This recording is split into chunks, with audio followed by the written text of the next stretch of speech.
Hey everyone, thanks for watching this Advancement Live segment. After each show on Tuesday, the last Tuesday of every month, I'm going to try to chop up the clips into different segments and make them a little more digestible. Do give me an email or follow me on Twitter, send me a tweet, let me know what you think about these new clip segments. Would love to keep providing for them if they make sense and if you feel as though they're more digestible.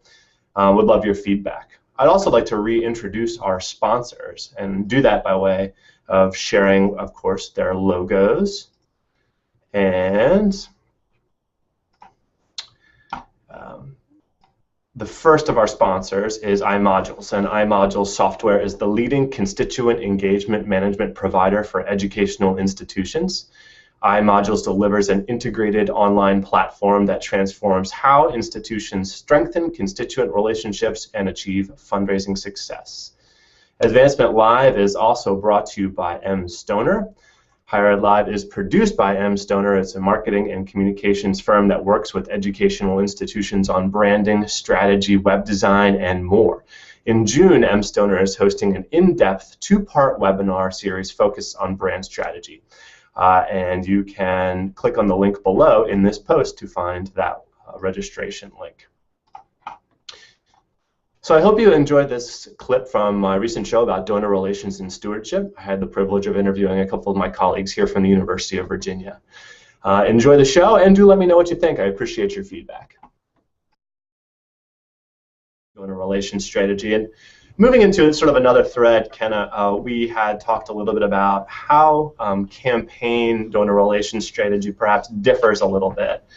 And can you talk a little bit about where we are here at UVA, the phases of the campaign and sort of how we are in an interim period between campaigns? What are the implications there? Sure. I'll talk about kind of where we've been. We've just completed a $3 billion campaign, which we announced March, April, May. So it's a little bit of a blur for us right now. So you kind of end a campaign. And while we were in that campaign, it was all about the initial vetting of the campaign objectives. And then once you've kind of looked at your objectives, it's analyzing which markets need to hear from you first. Where do we need to roll this campaign out in the initial phases? And then it's the public launch, and you have to put a lot of time and effort against the public launch of a campaign. And quite frankly, you've already been in it for a couple of years. And then you move into kind of the phase where it's the true fundraising work is taking place, and you really need to have kind of a broad spectrum of events. You need to be doing these large, what we call all-comer events, where you're bringing everybody in the room in a particular market so that they can really engage with each other. They can hear a bit about what the university's objectives are relative to the campaign, but also to higher ed in general. And then you also need to do some of these individual dinners. We call them Jeffersonian dinners. Thomas Jefferson had the concept of getting 12 to 13 people around a table with one topic in mind and really having a deep conversation. There's rules to it.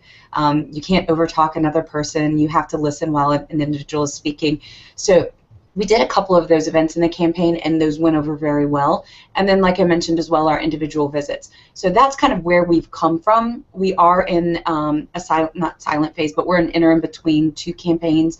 So what's been really helpful for us in this quiet phase is that our administration outlined the three primary initiatives for us. So for us right now, it's faculty support, it's scholarship for need, and then also our historic preservation, so our rotunda, what we call our Jeffersonian Grounds Initiative.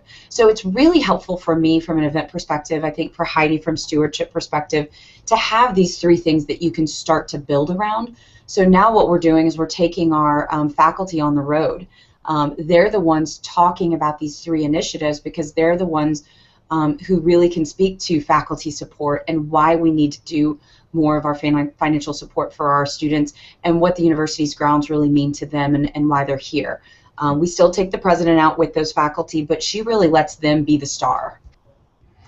And that's an exciting sort of part of where we are right now, having the marching orders on the three priorities. And as we move forward over the next couple of years, of course, we'll be ramping up a new campaign. So what do you think the strategy will be, or imagine it to be, as we end this interim phase and begin to roll out what will be introducing the new campaign?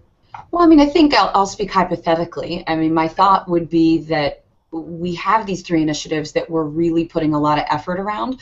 I would hope that we do a full analysis of where are we in those three initiatives, how much further do we need to go. But I imagine that our administrative team and the president, they'll really craft what's this next campaign about. I mean, it's our bicentennial campaign, so I think that'll be a strong foundation.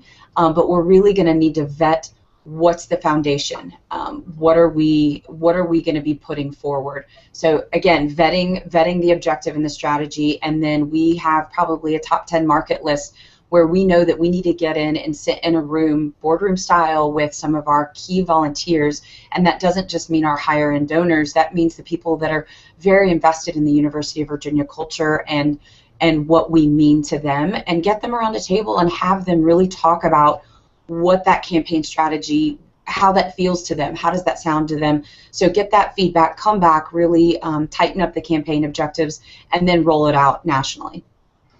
It's exciting times to be here, having just started at the university and to watch the $3 billion campaign come to a close, and to be here to watch this interim period and then ramp up for a new campaign. It's really a special time to work at the University of Virginia.